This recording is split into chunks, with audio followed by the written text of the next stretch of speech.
মিষ্টি কুমড়া গাজর শিমে করলাতে ভিটামিনে, কাঁচা পেঁপে বেগুন ঝিঙ্গায়, কাঁচা পেঁপে বেগুন ঝিঙ্গায় আছে ভিটামিন বি। ভাইজান তোমরা জানোনি, উমুজান তোমরা জানোনি।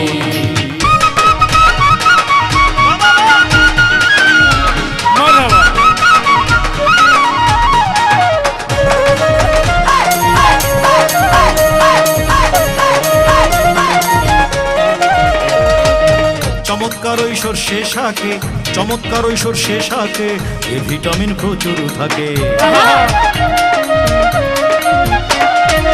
চমৎকার এই সর্ষে শাকে এ ভিটামিন প্রচুর থাকে। মূলা শাকে ভিটামিন সি, মূলা শাকে ভিটামিন সি আছে অনেক বেশি। ভাইজান তোমরা জানোনি, উমুজান তোমরা জানোনি। ভাইজান তোমরা জানোনি, উমুজান তোমরা জানোনি।